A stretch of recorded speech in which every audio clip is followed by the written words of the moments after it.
Hi everyone, welcome back to the ArchAdemia podcast. Today's episode is a consultants masterclass. We'll be discussing what consultants are required at each RIBA stage, how to work with them, and what the outcomes should be. Enjoy. Right, let's jump straight into it then. So, consultants, RIBA stage 1, go. All of them. The end. Yeah. That was short. Sadly, that's not the world we live in, but it's real world in terms of like clients' sort of expectations. Where do you start? Go on. We'll go first. Typically how it would work for us is a client will come to us and say, can you appraise or do a feasibility on this site? And at that stage, and rightly so, they don't often own the site, so they don't want to outlay any fees, which are then a risk that they're not going to get back. So at a push, we can probably at stage 0 to 1 do it off an OS plan. You know, if it's a conversion of if they want to see how many numbers they can get in an existing building, we would struggle. It's a bit of a pointless exercise, and we probably would say we would need an existing survey or some type of hint to what it looks like internally. So at that stage, it's not recommended, but you probably can get by off an OS, can't you, if it's a piece of land? Yeah. The key is just to warn, isn't it? The key is just always the caveat that, it's subject to a topographical survey or whatever. And we have got notes just so we don't forget anyone. And we have put topographical survey here as an ideal. It is ideal, isn't it? That really, you should be getting a topo survey, but you can live with an OS. And in terms of cost, you mentioned, we would go to what's it called? UK CAD map or something like that. The client picks up the bill for that, for the OS map, obviously. And then we can appraise it from that point. We've got loads of templates now, haven't we? We've got loads of appraisal templates and all that sort of stuff, which, we'll share with whoever asks for it. And that streamlines the process. It's a hot topic that you mentioned about fees and stuff like that. It's a tricky one to call it free work, because you are appraising the site where the client is at risk. They haven't bought the thing. So we do sort of understand why a developer wouldn't want to spend a lot at that point. And how we've dealt with that is by making that as slick as possible, haven't we? Yeah. We've got templates, we've got things that give us just a sense of, what a site can take capacity wise. And we've got over 300 projects now that we can call on as well. We could probably share what that would typically look like as well. At that stage, the deliverable, because you don't want to be putting like doors and windows and stuff on your drawing, because that just takes time. Yeah. You just want to be doing block zones, and the client wants to know how many numbers and what's my net to gross. Yeah. And sometimes we'll draw walls paper thin, and we just make sure that your areas are over egged by about 20%, something like that, just so you're building that fat in. We could actually share. So in terms of consultants for the podcast, we always do. So it's one really. Stage 0 consultants. Yeah. No, one. One. But just for the purpose of this as well, we're just going to keep it to 1 to 5, because really stage 0 is a coffee with the clients, isn't it? So there's not much going on there. And then stages 6 and 7 are like handover, which again, that's contracted and all that sort of stuff. So 1 to 5 is the bulk of this discussion.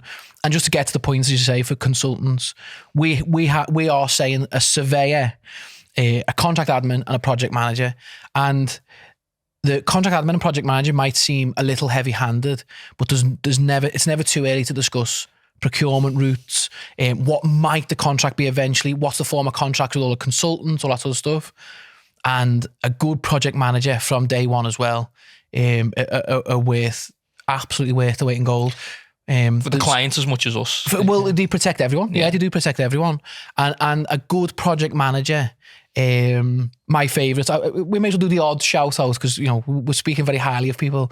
So my favourites are a company called Spring & Co.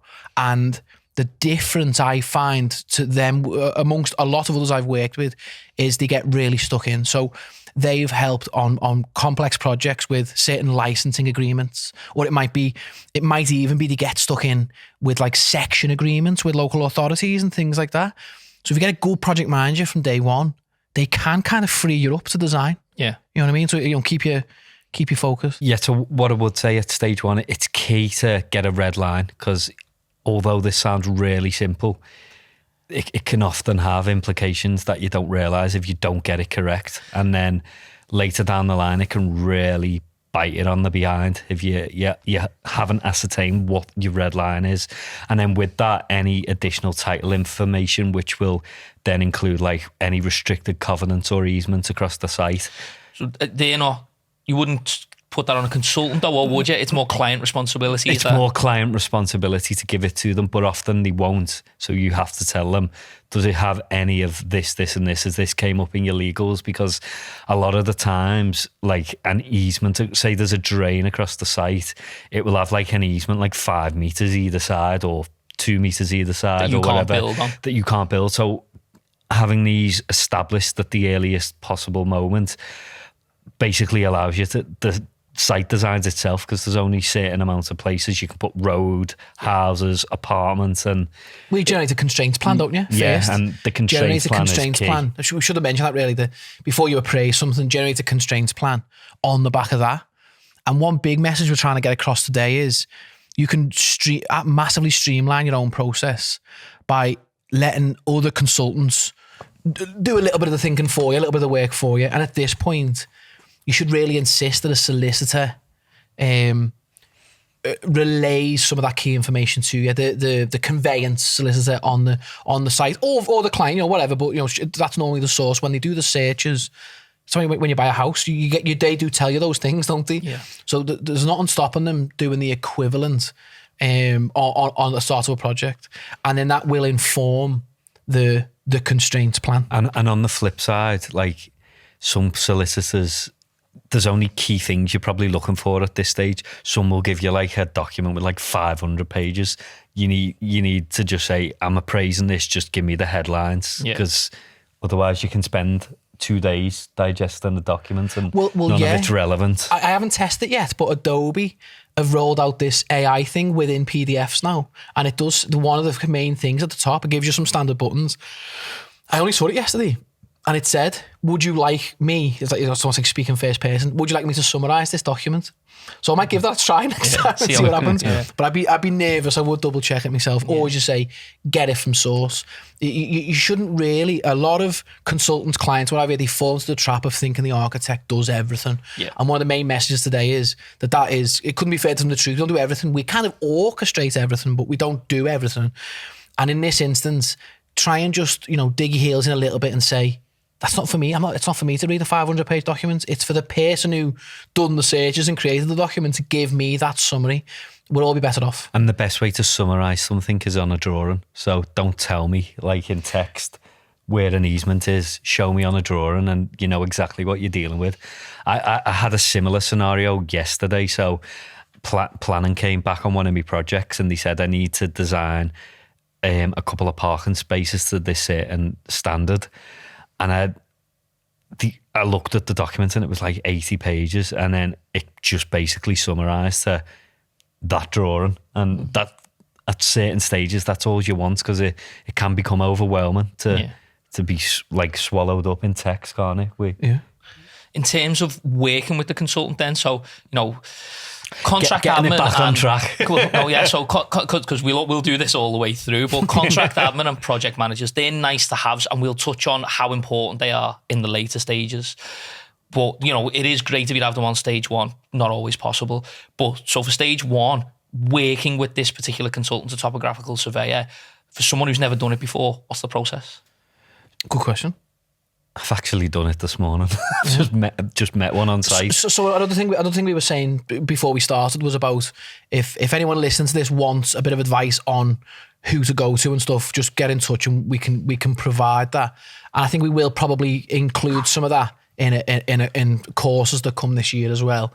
But if anyone needs a contact, just give us a shout. We've got loads now, and it is about reaching out to 3. Seems to be the magic number, isn't it? So reach out to 3 surveying companies, and the word surveyor, it means loads of things, doesn't it? So this one is a measured surveyor or a topographical surveyor, and you go to them and now they can do Revit models and everything, can't they? Point clouds, laser scans, everything. But at the very, very least, It's about asking for a quote for floor plans, elevations, sections ideally, and a site plan that gives you whale coordinates and it gives you levels. And what that basically is doing is it's giving you the site digitally on your screen. Otherwise, you can't. Where'd you start? You can't do it. Yeah. Yeah. Another little alternative. This comes with risk, but another alternative is if you work on an OS map, it has the odd spot level, doesn't it? The odd spot level. And a nice thing that where I've been like absolutely starved of information, SketchUp has this a geolocate tool. And what I've done in the past, when I say stage one, I would never get to do this outside of stage one, but I've used the geolocate tool with some key levels from an OS map just to get a sense of the slope of the site. You're not far off by, if a site is sloped, it will give you that information. Generally speaking, it should go nowhere near a plan application or definitely construction, but it's not a bad little fallback. If you're absolutely starved of a surveyor or a consultant or whatever, it's not a bad starting point just to get a sense of is there a gradient on the site and how to work with it. And that's it really, isn't it? There's not many consultants. You can almost live without consultants as long as you got a clear brief from the client and you're doing that. You're doing that initial appraisal and you're aware of the constraints. I find minimum space standards has helped in that regard as well, because before they were widely adopted, you'd spend the first 2 weeks trying to ascertain from the client what size they wanted the apartments. Yeah. Whereas now it's minimum space standard. So it's taking that element out of it. You do it to that. And then they're normally large enough to accommodate M4 too. Yeah. And obviously we're coming from a residential angle. I think generally we come from a residential angle because that's our bread and butter. Yeah. And I'd probably say that's probably the most common kind of sector people are working in, so we are going to come from that angle, but the principles still apply, don't they, to everything else. There are standards for schools, hospitals, whatever, you know what I mean? So just work to those standards, as Jack said there. And again, we've actually, one of our members, we talked them through an appraisal, didn't we? Remember John? So we talked them through it as well. So again, that we can give that advice if you need it, sort of thing. And then the outcome then of stage one, after working with your topographical surveyor, ideally, if you've got one on, is then to just finalise your feasibility with your client and confirm that the client's happy with what you've drawn and you're ready to move to stage two. Revisit the brief though as well. Yeah. So the appraisal / feasibility, it's the same thing. You might say a Kenny cough.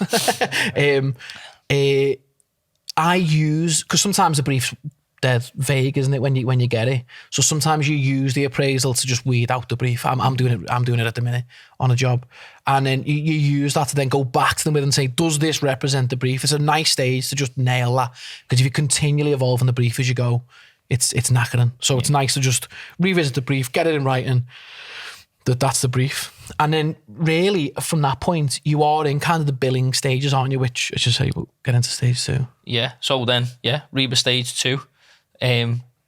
Design's sort of agreed in its earliest stage. Where'd you go from there? What consultants are you looking at immediately when you move into that stage, which is obviously concept design, and then during or the end of that stage would be maybe a pre-app submission to the local council. So what do you need then to achieve the end of that stage? So the pre-app process, it's probably evolved quite a lot over the last 3 or 4 years, and it's also just used to get dismissed a bit, didn't it, Adam? But now it's a very heavily involved process. Something we've embraced though as well, haven't we? To be fair, I think we nail pre-apps now though. Yeah, so we like to front end the pre-app process with as much information and as much thought as possible. So basically, when you get to stage 3 and it's the planning app, a lot of it in theory should be done. Yeah. It's not always the case, but that's the idea behind. Or at the very least, the more robust your submission is, the more robust the comments are. You just know where you stand. Yeah.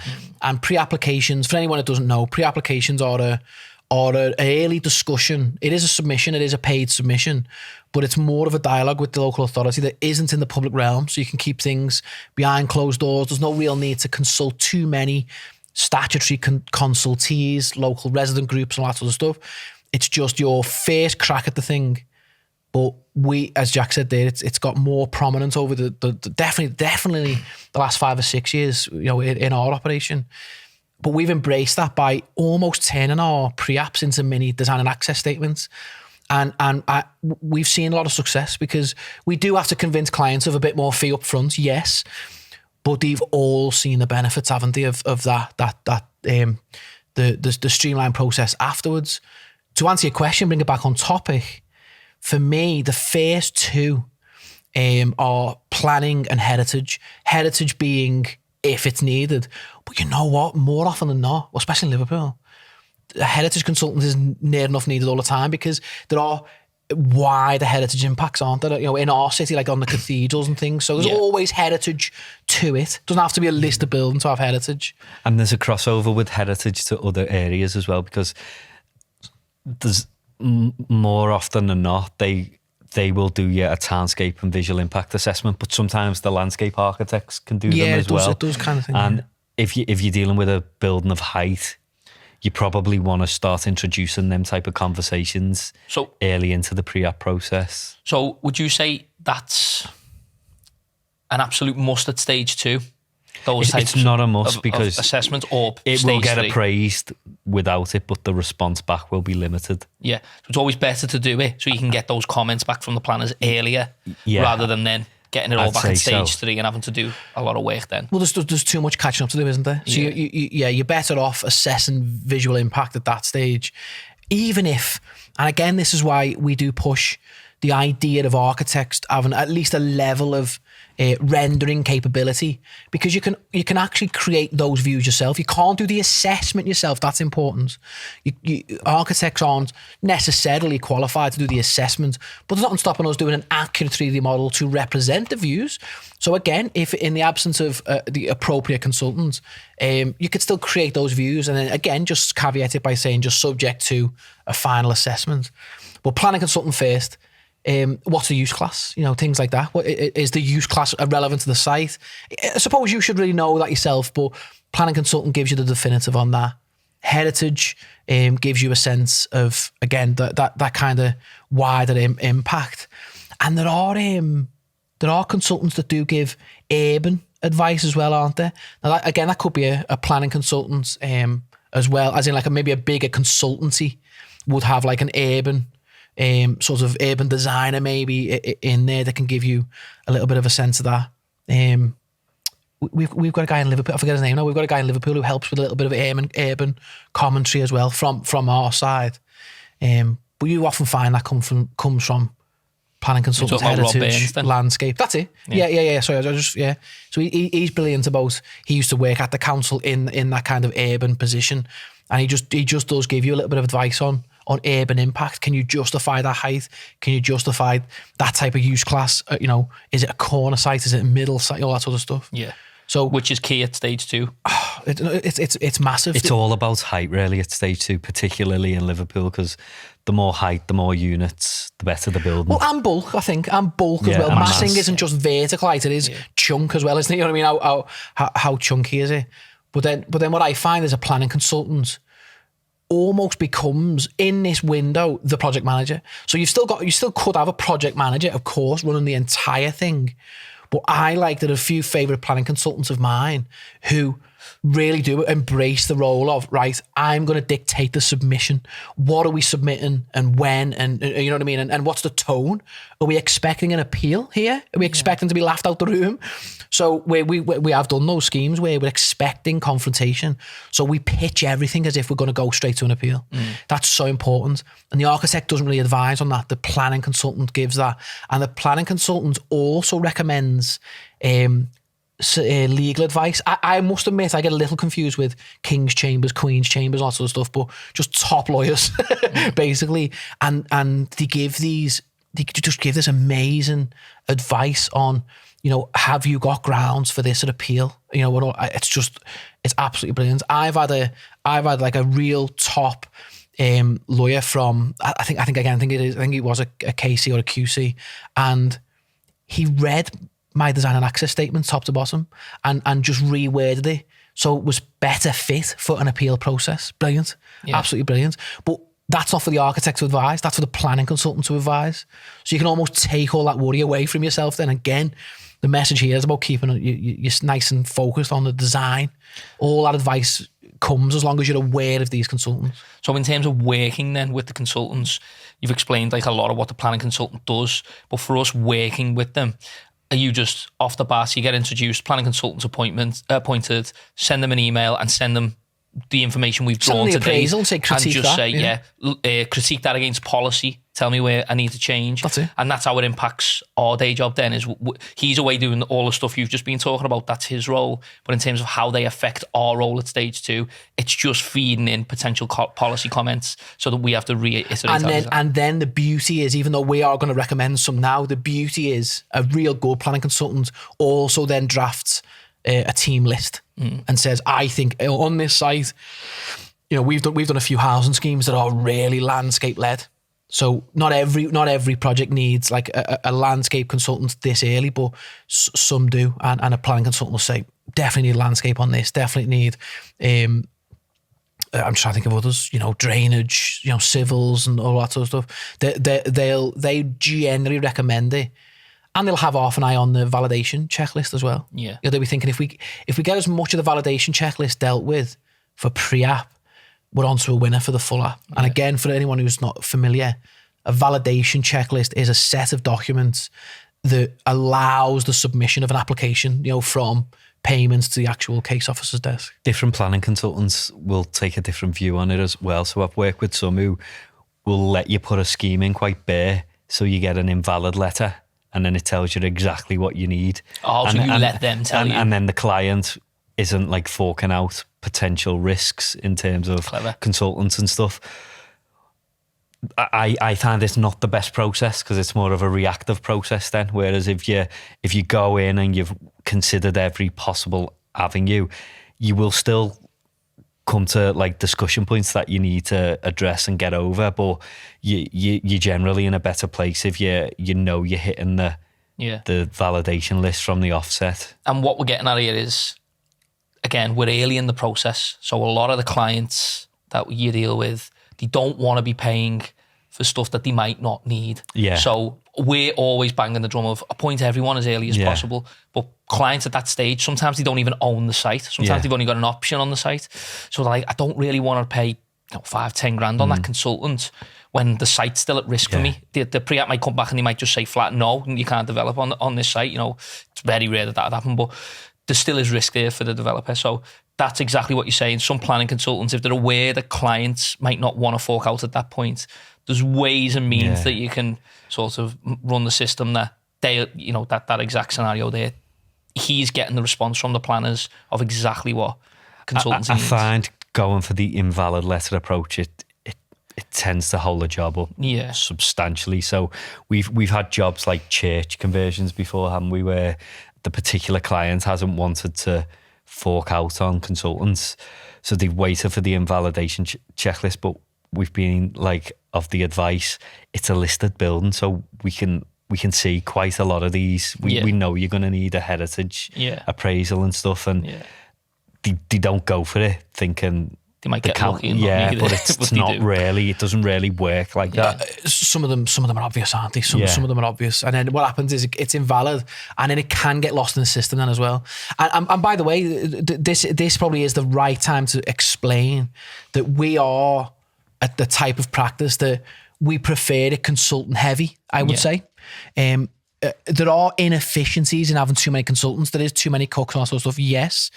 But in our experience, 7 years now as practice owners, in our experience, we've seen both, haven't we? We've seen no team and we've seen huge teams. And generally the huge teams are more successful. There is a sweet spot, but the larger the team, generally the better. So just to be clear to everyone, we're coming from a bit of an angle of realism as well, aren't we? But the general advice is, there's never too many and it's never too early. Simple as that. And on a recent pre-application, because we have reserved engineers of all kinds for stage 3, but we did make a little asterisks to say that in stage 2, if it's the right sort of clients, we work with a handful of housing associations and they're more experienced, they're more of an expert client. They're an easier type of client to convince that you need certain appraisals doing. And I recently submitted a pre-application with a full plant room design. It had full ductwork design, risers. It had a structural model, Revit model. You know, it was still in principle, but it was coordinated for stage 2 for a pre-app. And you should have seen the response we got. The more serious you take it, the more serious they take you. Simple as that. The pre-app came back quicker. We had a couple of great video calls, a couple of real good sessions on it. And you could just see that, you know, they knew we were taking it more serious. And my general advice would be to that push for as many consultants as possible, and at least get the specialist appraisal. We submitted a fire statement and everything for pre-app. So when it come back, it pretty much was no comment. Yeah. Consultant coordination is pretty much the top and bottom of it once you get out of planning as well. So to not do it pre-planning is a bit of an own goal, because it will always lead to changes where you then have to more often than not go back into planning. Always a resubmission. And then it ends up costing you here a lot more than, you know, paying for it initially at stage 1 to 3. Once you get into stage 4, once you've got the consent, it's so much more costly to the project in terms of time, money, and I just wouldn't advise. 100%. I think You just sense his frustration. He's speaking from live experience. No, so like, I mean, the next stage, so RIBA Stage 3, we've got basically all the sort of mega important ones there. But to just sort of put a line under your point there, you should be insisting that structural engineers, civils, fire, all of that stuff has to come pre-planning at some point, whether it's stage 3 or stage 2. It has to come before you plan an application. And the thing I wanted to emphasize was there is such a thing as a structural appraisal. There's such a thing as a drainage appraisal, a mechanical appraisal. So these are all dotted lines on a drawing, right? Yeah. So they're quite quick to produce. And I'm not trying to undermine other professions there, because a lot of work in the background does take place, of course. But the end product just gives you that confidence that just things like, again, resubmissions of like, you know, the depth of your structural zone, the depth of your ductwork zone, that does affect building height. That affects massing. So the amount of schemes I've had to put back in, or there's plant on the roof, and you put it back in. So we're just a bit more mature now, aren't we? That we now know how to explain it better. We know how to convince clients better now that you will pay for it dearly in the long run. And a developer often pays interest on a site, and so time is literally money. So it's a good way of explaining to a client that you will actually speed the entire process up by doing it right this early. But in the absence of that, which does happen, it's just all about flagging it as a risk, isn't it? Yeah. That duty of care thing that an architect has to demonstrate is, I think it's 3 steps. It's the initial advice, it's a follow-up, and then the third one is you're at risk. Yeah. And you could do a project risk register and say, right, I've advised now that we need this, and this. Get it in writing, get it on a schedule, send it off. And then if they then don't go for it, I personally think those 3 steps, you've demonstrated your duty of care, and as long as you're going into the plan application, everyone's clear, then if it's a resubmission, it doesn't come back to you, sort of thing. Just want to really quickly, before we move into stage 3, which is going to be one of the bigger parts of the podcast, you mentioned heritage consultant there in stage 2. What does working with a heritage consultant sort of entail? What's their feedback? How does that Depends impact you? which one. Impact your work? Yeah. Because obviously... but similar, I mean, to be fair, we haven't got tons of time, have we? So similar to planning. So and this applies to every consultant, I think, actually, or generally speaking anyway, is and Jack touched on it before, as long as you can get it in some sort of drawn medium, ideally. Or even if it's like maybe you jump on a video call or something and maybe you can be the draftsman, but, you know, they can advise it. They give you the feedback on, you know, are you allowed to make these decisions? Are you allowed to make these moves on you know, say it's a listed building. Can you demolish that wall? Can you can you know what and actually that's why it's not terrible to not have that at stage one, because you could almost be overly restricted, you know, in a way. You can just let's just try and demonstrate the client's brief first, and then use that then as a document or a drawing to just issue out then to the other consultants, and every single one generally just feeds back with their own lens. So Heritage is the exact same. They would just say, it can't be done, it can be done, I can support this, I can't support that. You can replace the windows, you can't replace the windows. Yeah, exactly. And if you're going to replace the windows, it has to look like this. Yeah. You know, the old Georgian window, all the 6/6 stuff. Yeah. You know, they tell you all that. So it's about getting that advice. And what happens is, if you do it right, so again, if anyone's listening to this and you just want a bit more information or whatever, just follow up with us. Because we have got a list actually. We have got a standard list that we, you know, at what stage and stuff. But generally speaking, you get enough people around you of good quality and good nature as well. People who do want to, you know, are team players. You just end up with this lovely framework. And constraints, as Jack said earlier, constraints are a framework. So you get that as a framework and you work to that.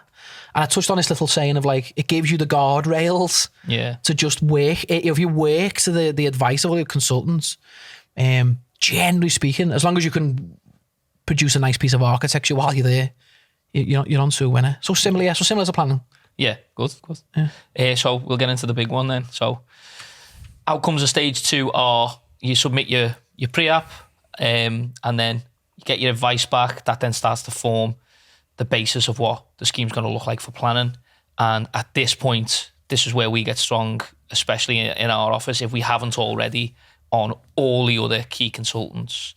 So I'll let you guys run through what those are. We literally have to read these out, don't we? Because there's that many now. So, and I was at a session, was it yesterday or the day before, with Liverpool City Council, and they were explaining about there's a new validation checklist now. It's getting stricter.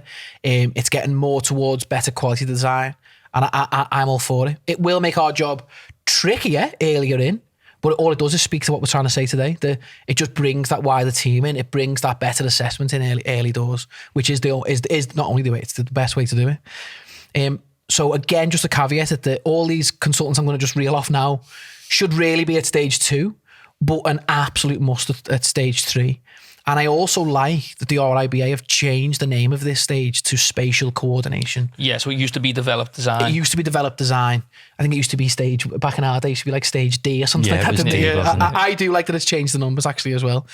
So it's called spatial coordination. And the idea is you've done your appraisal. You've done your concept as well. So it's took that step further. They're proper architectural drawings now, and you've got your pre-app feedback, let's just say. Yeah. You know, so you've got that feedback, you've got your confidence going into the plan application. Now what? For me, my advice is always, let's have a dry run at stage 4 now. That's how I like to treat stage 3. So if it wasn't done at 2, so those structural appraisals, if they weren't done at 2, then they've got to be done 100%. Got to be done now. Structural appraisals, if not, go a step further. So let's see a proper coordination process. Again, you know, the client's appetite does vary, but I think the way it's going, it's going to become, you know, you've got no option. And particularly fire engineer, the gateways that have come in now that you need to pass, they're now becoming part of the planning process. So again, I'm all for that. So to just list the consultants off. Your planning consultant obviously carries through. Your heritage consultant carries through. We didn't touch on quantity surveyor. Viability at stage 2 is actually quite big. Viability comes into it. Again, that straddles 2 and 3. So you've got a quantity surveyor, maybe even an estate agent who gives you a bit of a valuation. You'd be amazed how many people are involved in a building. And we did sort of say about geotechnical reports and stuff, but I think that's more of a survey. That's, you know, site investigation stuff. In terms of pure consultants, planning consultant carries over, heritage, QS.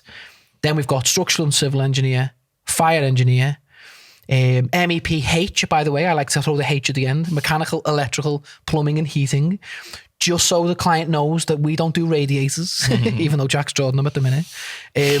Civil engineer, acoustician, energy consultant, environmental consultant, ecologist, transport, and we've also thrown in right to light. There are other ones to do with right to light, like party wall.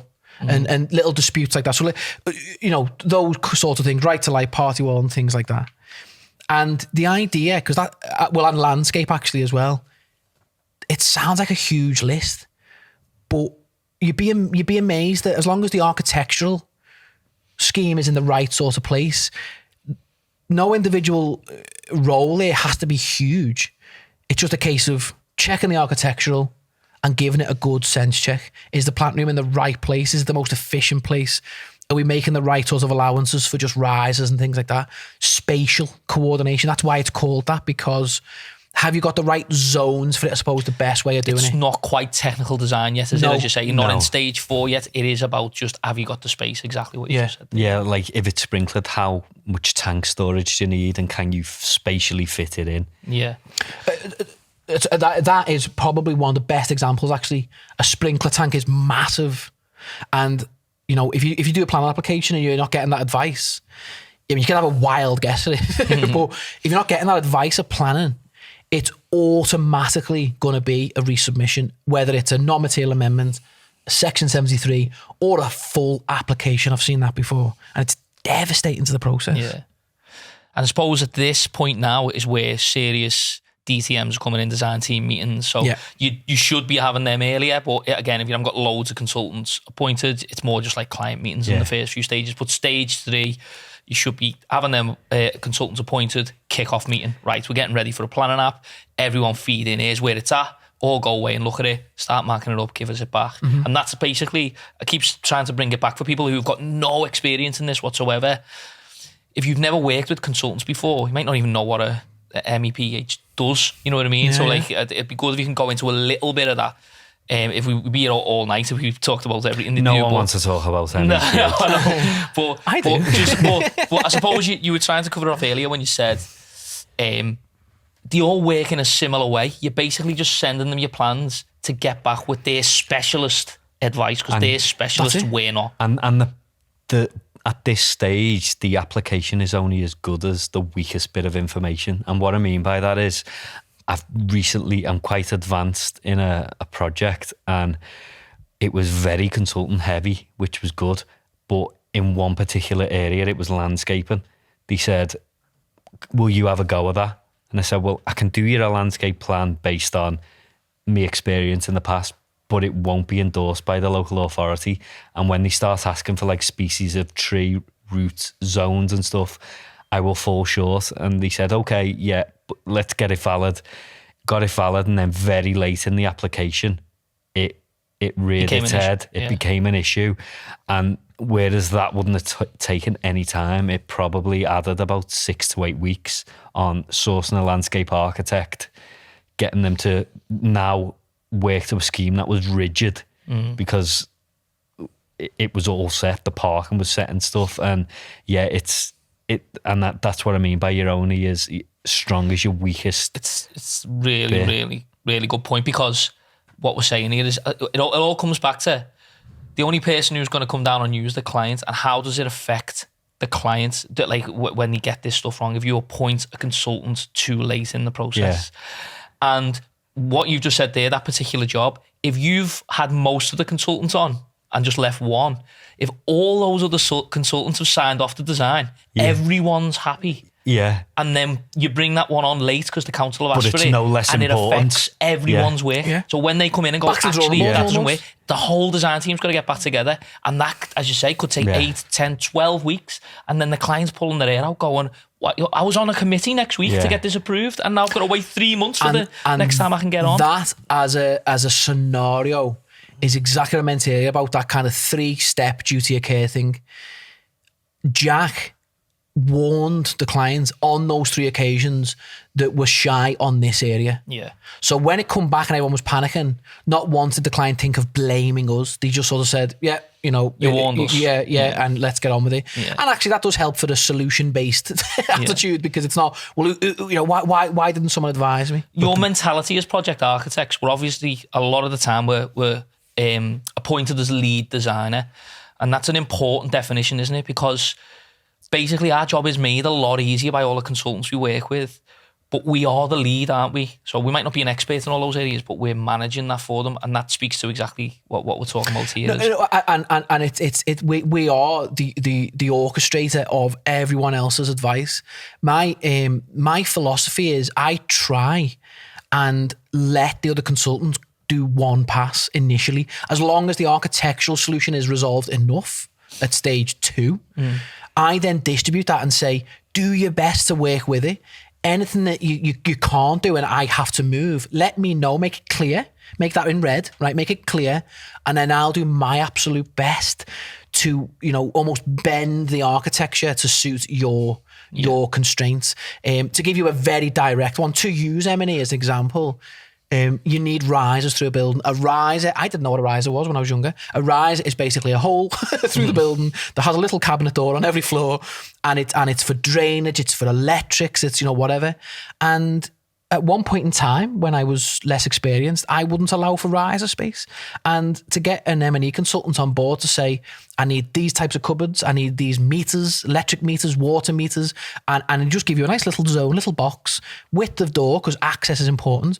So you give you width of door, height of door, zone, mark it on the plan, you will allocate the zone, bang, that's enough for stage 3. And that's in 2D plan. It also is an issue in section, because to pass the new building regs and new like SAP calcs or SBEM, you need like MVHR or ground source heat pumps or whatever, and the ducting for them is bigger.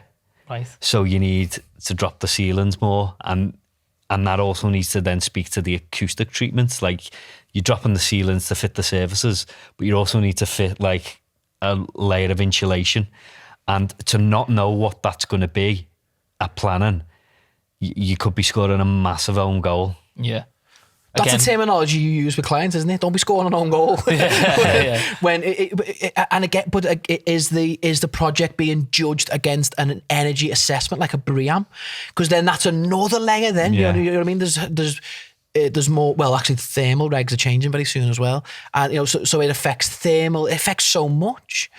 So before you know it, the building could be 10 stories, but it could go from 30 meters to 40 meters, depending on this input. And that's the difference between getting planning and not getting planning in some instances. Or the planning that's bollocks because it's another 10 meters taller further down the line. And then honestly, everything. I'm almost selling it to you. I don't need to sell it to you, but everything just comes off the back of it, doesn't it? A really good stage 3, solid stage 3, just makes stage 4 so much easier. And what I'm tempted to do, because I don't think we will do everything, absolutely everything on this session, I think we will share this list, maybe in the description of this video or this podcast. Well, why don't we give like typical deliverables at key stages? So what would we send out at stage 1, 2, 3, 4? So that's what I'm saying. So we'll have a think separately, and maybe we'll add a few little attachments to this. What does our DNA statement look like? Well, that's a download pack. Do you need to buy that? Well, you've got to be a member. or that. Sign up today. So the key message here, just so we can move into the next stage, the key message here is stage 3 is your full team, isn't it? It's your full team, really. And if we haven't made it clear yet, we will we will attach some sort of download or whatever to this.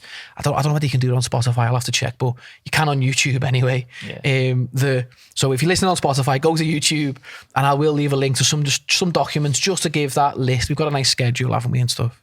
Can it live in the freebie area of the website if you're going to give it away? Possibly. Yeah. I'll have a think. We'll sort it out. Yeah. So I want to keep us going on stage 3 a little bit, because it is the big one. I think once you've done your stage 3 right, the rest of the project is easy to run, isn't it? So I don't know about that. To keep you in, I want to sort of put you under pressure a little bit to sort of answer a few.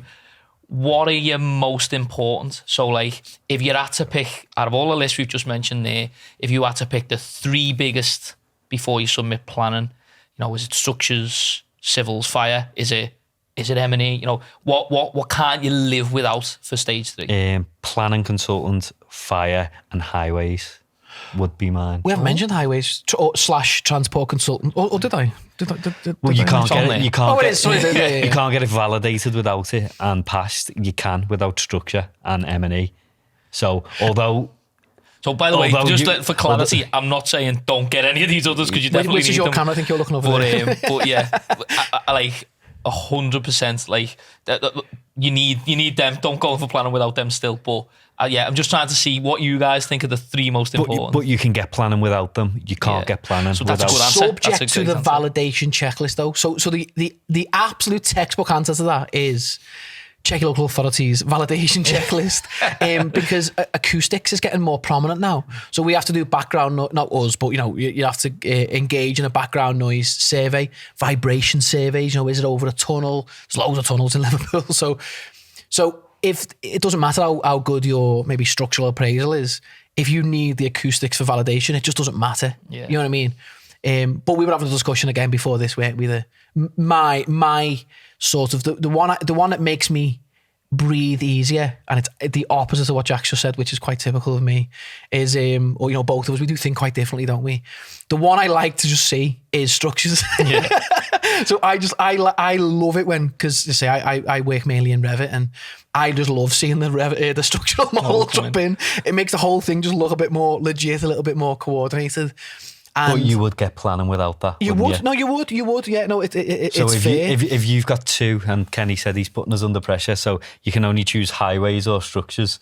If you choose structures and not highways, you can't get planning. No, but structural engineer might do me with highways as well. But anyway, no.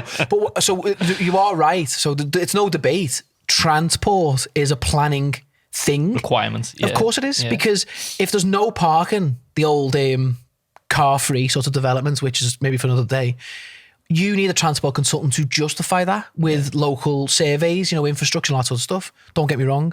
I'm more coming from I like it when the designs and I love it, but he said I could only pick three. Yeah, exactly. Yeah. So when the design's resolved, you can just breathe more easily. Yeah. But yeah, structures, civils. I feel like when I get my structures and civils nailed, everything else falls from that. But God, if you weren't an architect, this would be a boring podcast, wouldn't it? That's why we're only doing architect stuff. I suppose the big scary one as well that I wanted to touch on is fire. So obviously there's gateways now that you have to pass at certain stages before it can move forward for building. But the gateways only kick in if it's above 18 metres tall, the building. So keep your building below 18 metres tall. Yeah. But we said we wouldn't get into that. That's a whole different podcast. You can research gateways and stuff yourself. Read my blog on the site and that. Oh yeah, that's good. Yeah, but so I'm sorry to just jump in there. Again, it's just a big message I want to get across on this podcast is, as an architect, you've got to have an understanding of everything. Of course you do. But if you've got a very good, and let's keep it to fire, as you've said, if you've got a top fire consultant on the project, generally speaking, you just revert to them. Did I pick fire? No. Can I swap one for fire? I don't know. I forgot. No, but they're all important. This is the thing. They're all important. Yeah. So on fire, I'm doing a lovely project in Leeds. I'm doing a sports centre in Leeds, and there's a debate as to whether the stair, it's a nice steel stair, open tread and all that sort of stuff. And I need to check whether open treads are allowed still, but anyway. It's not. No, that's what I was thinking. I will sort that. My building regs will tell me that. So anyway, which we'll get to. But I've gone back to the fire engineer and said, I would like it to be open. And even if the regs say otherwise, maybe the fire engineer can engineer a solution. Is there other ways to protect that area to keep it free of being enclosed? So although I need to be mindful of not asking a silly question, as long as you've got a good team around you, you can rest easy knowing that you just put that question to the right person and you'll get the advice back. And generally speaking, you work the advice and you're laughing. I don't think the open tread thing is a fire. No, it's not. Yeah, no, I know. So again, just before we get trolled. Yeah. So, well, I think, again, the people who aren't experienced who are listening to this podcast and who maybe haven't, dealt with consultants before, a good question actually to you guys is probably, when you first stepped into practice, or when you were first a project lead in your practice, were you scared initially to work with other consultants? Yeah. Is it a worry? Because I suppose the big message we're getting across here is consultants are your best friend. They're the ones you rely on for the specialist information. Again, speaking back to what you've just said, again, so important to remember that as lead designer, lead consultant, you're there to just manage the team, bring all that specialism together, aren't you? So they're your best mates. They're the ones telling you, no, you can't do that, yet you can do that. So they should be a comfort blanket to you. And I think eventually they probably are to you guys now. Yeah. But when you first sort of allowed to go and appoint your consultants and stuff, was it scary? It's an intimidating thing. And when you're at a meeting table with loads of different people who are basically talking binary code that you don't understand, it is intimidating. My mindset is, and I used to say this to some of like the part twos, if you didn't have any help or any support in the office, how would you do this on your own? And for example, a fire consultant, you'd ask him the questions and he would be a safety blanket for you. And it's that type of stuff. They're there to help you. Yeah. So the fear is born out of embarrassing yourself. I know that for a fact. The fear of dealing with them is, will I ask a silly question? You know what I mean? Is it an obvious answer? That's always the fear, but it never is it? No. I still ask silly questions now. You know what I mean? Even to the point where I probably get the answer if I researched it myself. Sometimes I do it for a liability angle as well. Yeah. Sometimes I say, well, I need that advice from source. Yeah. You know what I mean? Whereas rather than making the call myself, sometimes it is about putting it in the right specialism. Yeah. Again, frees you up on other things. But it can be intimidating, and that does just come with experience, really. You mentioned earlier to me before the podcast when we were green room chatting about you mentioned a particular personal experience that you had on your first job. Yeah. Shout out to Phil Hirons, my man. He was the first structural civil. I don't know. Each individual has a specialism. It's either structures or civils in that type of company. But his company, I forget the name of the company now, but I'll never forget him. It was my first project where I was the project runner, or at the very least a project shadower. So it was one or the other. But either way, I had a role to play in, coordination. And it was my first one. Made a mess of it. And Phil was amazing, absolutely amazing. And not everyone is. I've dealt with some real. There's no other word for it. Some knobhead engineers who try and embarrass the architect. There are consultants out there that think by embarrassing the architect it makes themselves look more competent. They exist. They're out there, and you just got to keep a level head and just get on with it. But generally speaking, as you say, people are supportive. They are helpful. Everyone's just trying to do a good job at the end of the day. It is quite scary as well when you get a structural model back and you put it in and they say check it and you're like, what the fuck? Now you probably never meant this because I'm the one who's in charge of content. We've got a course coming on structural coordination. Bang. Make sure you signed up for that. So honestly, structural, no one's teaching that. Structural coordination. It's McCall, our lovely American architect. She's going to use ArchiCAD as the source, but the software's irrelevant. It's the principle. It's the principle of coordination. It's just that she uses ArchiCAD. So she's going to show you how to coordinate a frame in a BIM environment. It's going to be amazing. I know you've said it's easy after stage 3, but stage 4 probably has got an hour on its own, hasn't it? Yeah.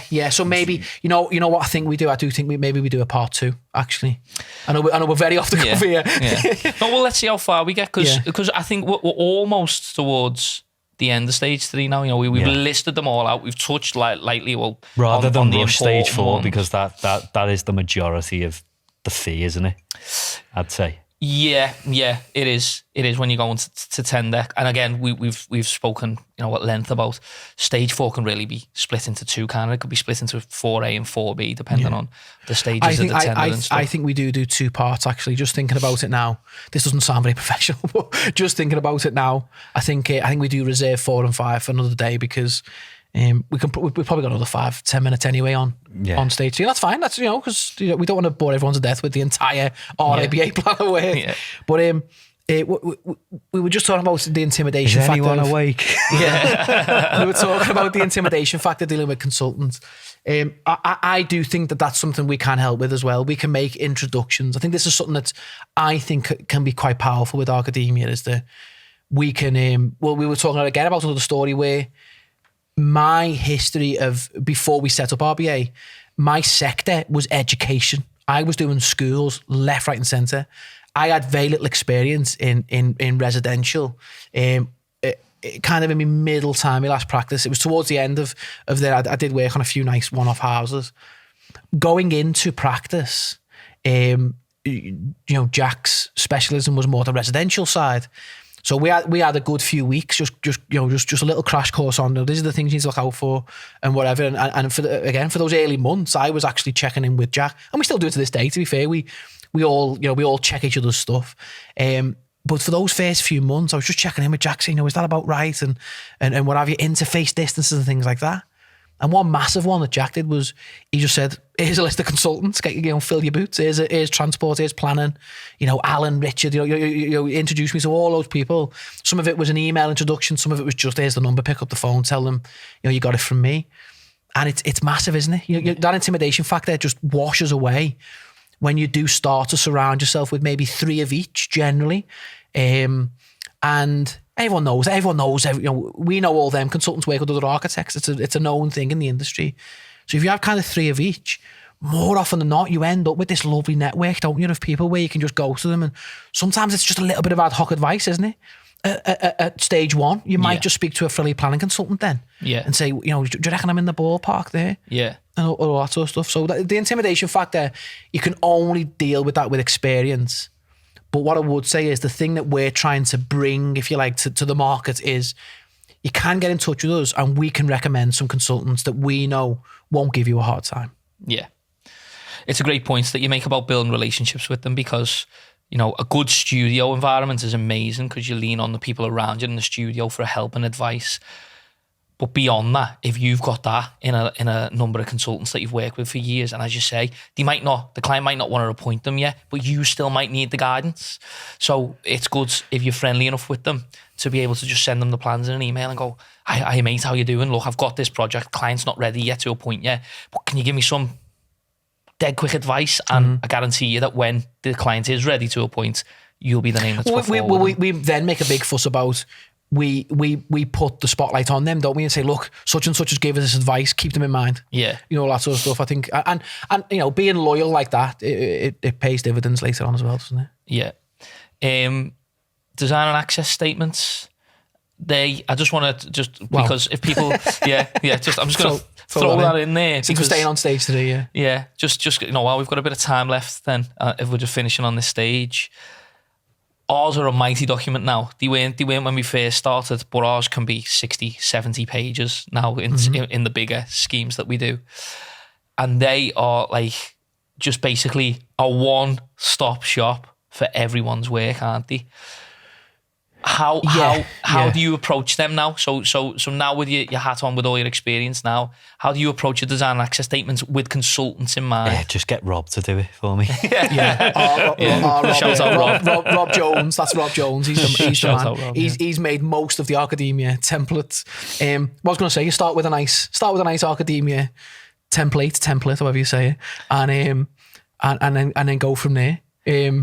I think the chapters that we've made will help other people. Most important part of a planning app now, would you say, for us? Well, so the design and access statement is kind of the submission, isn't it, in a way? Because you would appendix your drawings as well. And then you mentioned about using everyone. It doesn't necessarily contain everyone's information, not necessarily, but it's a good document if it does. And the one I liked of yours, Jack, on the Grafton was you done these diagrams. I might have rendered them, but they were your diagrams where there was a flip where you went from urban, so the context was white and the building was textured. And then the next section was on landscape. The building was white and the landscape was textured. And it was great, flicking between them. So you could see how they've both, been thought of and went hand in hand. I think there's a guide on how to write them as well, which we can probably source for you. Is it the CABE one? The CABE guide, and that tells you as a bare minimum what actual headings and topics you need to cover. Now, I'm them. of the impression that Rob has worked to that. Yeah. That's why our sections say scale, layout, appearance, all that sort of stuff. But yeah, it's good advice though. Go to the CABE document. I think that might just be a UK thing, but it's still good. It's still good practice. I like ours, and it's good that we've got templates on the platform, because I think it reminds you. That's exactly what it is. Of what consultants you need. So sometimes if you start filling that in early stage 3, you'll get to a section and go, oh my God, I haven't got that. And then you need to make sure ecology. You go get it. So ecology is a good example of that, where you might need bird boxes, or there's like bee bricks you can do now and all that sort of stuff. I've done housing schemes where you need to set the fencing at a level so hedgehogs can run under it and stuff like that. You just wouldn't think of that. in our design access statements, we leave, as you've said there, we leave space for those things. So it just prompts the mind to go, oh, I have a thought of ecology, I have a thought of this and whatever. And again, you know, the planners see that. Once they see a document like that with all the right headings and it's got the right assessment in from the right professionals, they look at it and go, these guys are taking it serious. Yeah. And you don't half get that back in spades when you do submit it in the right sort of way. So yeah, massive. And that's why we've put the template on ArchAdemia, because I think we're very proud of it, aren't we? And it is. Yeah. And it's good. And the thing about our templates and our teachings, and I've done a little bit of plug on this one, but the reason I'm saying that is it's from our experience, isn't it? And we're seeing good results. Yeah. So why, you know, anyone else can use it and hopefully see the same sort of results. So yeah. Good. Okay. Well, I think if we leave it there for now in terms of we're at the end of stage 3. We'll come back with a part 2 and we'll run through stage 4 and 5. As you say, 4 is a big one. It can be split into 2 as well. Do you want to touch on any of them quickly now? What coming soon? I think, yeah. By Warner Brothers. Join us next time. So we split stage 4 into 2, don't we? Because there's a misconception about stage 4 is actually starting on site. So we split it into 2. So you get your tender. 4A is tender, 4B starts on site, and then 5 is while it's being construction, you know, that's why it's being constructed. So that's it really. I think it is for another day. It's an hour in its own right, I think. Okay, great. Yeah. Stay tuned for that. Yeah. Get your ArchAdemia merch. Yeah. Thanks for watching. We have a project guide coming soon, which will include downloadable consultant list templates. So make sure you're signed up for that. We'll see you next time.